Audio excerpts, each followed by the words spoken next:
Parece algo impossível, mas eu entendo que para Deus nada é impossível. Aleluia. E aquela prostituta ali que estava em adultério, e quantas das vezes nós também não julgamos as pessoas também.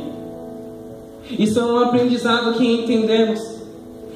Sabe, às vezes a gente temos algumas pessoas que às vezes é até difícil de a gente liberar perdão.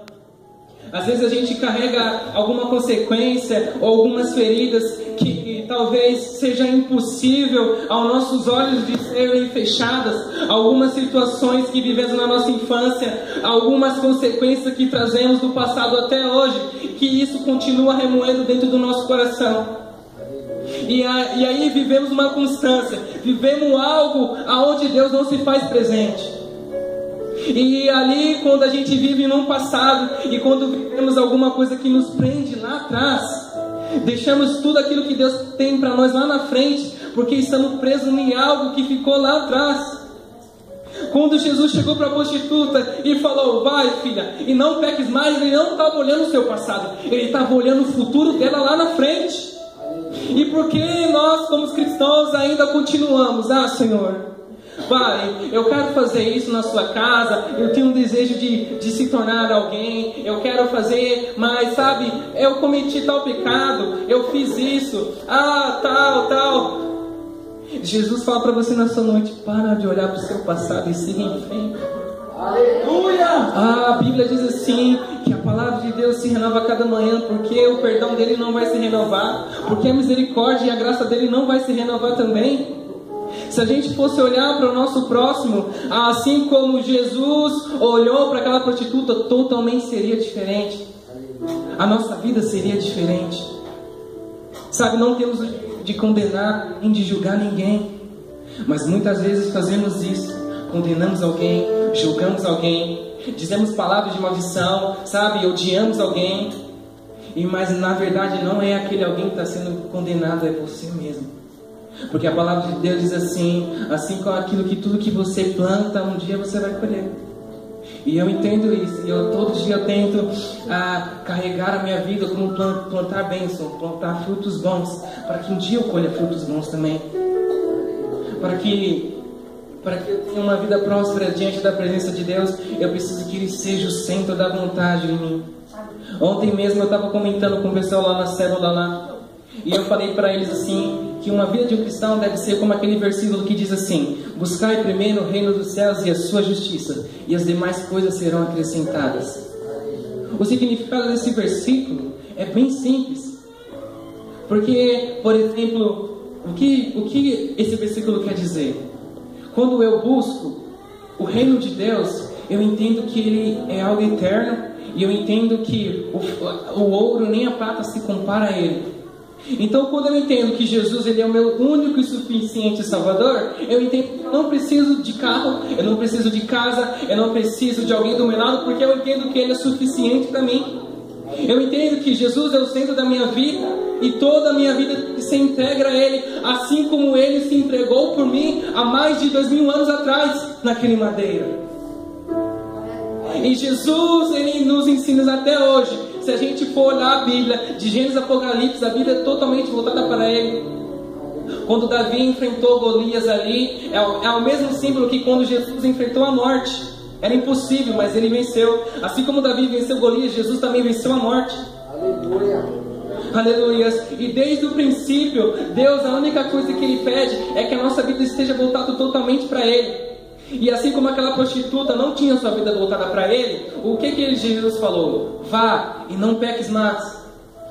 O significado de pecado, para quem não sabe, pode ser simbolizado como errar o alvo. Eu tenho uma meta, eu tenho um destino, eu tenho um compromisso. E a partir do momento que eu sigo aquilo, e de repente eu me disperso, eu estou errando meu alvo, isso significa o pecado. E o pecado daquela prostituta era se deitar com outros homens que não eram seu marido. Jesus olhou para ela e falou: filha, você pecou, você fez isso, sabe? Mas não, ele não falou nada. Ele falou: vai filha, não peques mais. E quantas vezes já chegaram pessoas em pecado perante a gente, Já chegaram pessoas feridas e com algumas consequências que trazem, e a gente não sabe a maneira certa como ajudá-la, não sabe a forma como recebê-la. Assim como a vida do pastor tem a responsabilidade de cuidar das ovelhas da igreja, assim é você uma ferramenta junto com ele para cuidar de outras vidas também.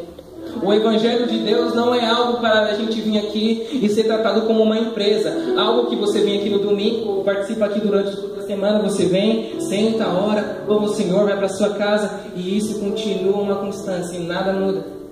Não é simplesmente como uma empresa, vai muito além do que isso.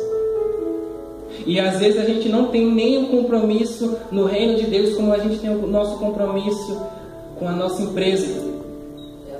A graça de Deus é um preço imerecido, que não tem valor. E mesmo que você tente pagar o preço que Ele foi pago na cruz, você nunca vai conseguir a não chegar nem 0,5% daquilo que Ele fez por você. A palavra de Deus diz assim, que a sua graça veio sobre nós, e sobre a sua graça que Ele nos ama, e Ele nos transforma a nossa vida dia a dia. Aleluias. Satanás, ele sempre vai usar a sua consciência para usar contra você mesmo. Por exemplo, quando você pecar, a sua consciência e o seu interior vai falar: você não é digno. Você não é digno de servir o seu Deus, porque você está sujo. Você não é digno de estar na igreja. Você não é digno de fazer parte do corpo e do sangue de Cristo, porque você não merece. E quando pecamos é dessa mesma forma que nós se sentimos sujos, se sentimos imundos, se sentimos tão vazios.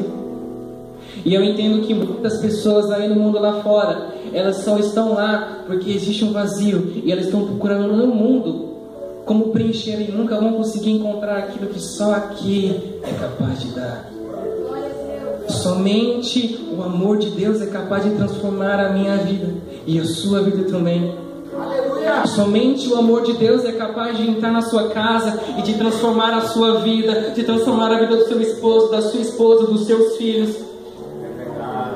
Não há ninguém que pode transformar a sua vida se não for Deus. Não adianta você chegar para um amigo íntimo seu e começar a contar aquilo que você mais angustia o seu coração, aquilo que você passou em um relacionamento, ou aquilo que você passou na sua casa. Talvez ele não vai saber te responder e nem vai conseguir compreender, porque ele não te entende, às vezes ele não entende nem ele mesmo.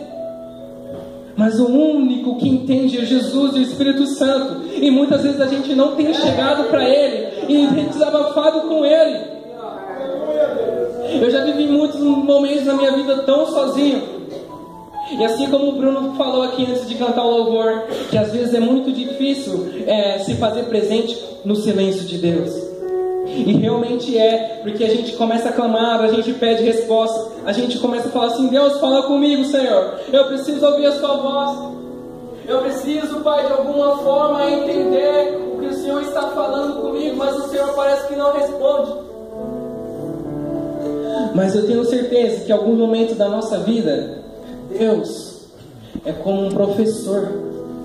Quando Ele aplica a prova, Ele não fala nada, Ele fica lá na mesa dele de canto, para que você, tudo aquilo que te ensinou, você passe.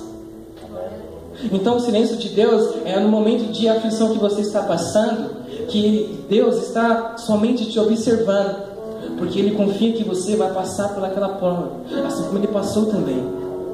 Se Jesus morreu na cruz do Calvário pelos seus pecados, significa que você deve morrer para si mesmo também e deixar tudo aquilo para trás, assim como Pedro também deixou tudo, assim como João, assim como Paulo, assim como grandes missionários e grandes profetas, apóstolos de Jesus deixaram tudo, queimaram suas carroças, despediram dos seus pais, abandonaram os seus cargos e foram seguir a Jesus. E isso não muda nos dias de hoje também. Aquela prostituta teve que parar de se prostituir e, sei lá, se casasse ou se continuasse solteira, mas entendeu que naquele dia a vida dela foi totalmente diferente, porque depois daquele dia pensado: caramba, Jesus veio até a mim e Ele não me condenou, Ele não me julgou. A minha vida toda fui condenada como ninguém. E eu me prostituía, sabe, porque eu não tive um pai, eu não tive uma mãe presente, porque eu não tive uma família que me apoiava. Eu me prostituía, porque eu me sentia tão sozinha e nunca tinha ninguém ali do meu lado. Às vezes não pecamos, não porque gostamos do pecado, mas parece que Satanás vem até nós e fala pra gente que o pecado vai preencher nosso vazio, mas na verdade ele está abrindo mais um buraco maior do que já está dentro de nós. E a partir do momento que Jesus foi até ela e se entregou por ela, ela entendeu que era Jesus que tinha que estar dentro dela. E ela parou de pecar não porque Jesus falou para ela parar de pecar, mas porque Jesus amou ela. Ninguém para de viver uma vida simplesmente porque alguém fala para aquela pessoa parar. Não, a pessoa para de viver de uma rotina quando ela entende que alguém fez algo por ela, e aquele amor de Jesus foi tudo na vida dela. E não compreendemos muitas vezes o amor de Jesus, o preço que foi pago na cruz do Calvário.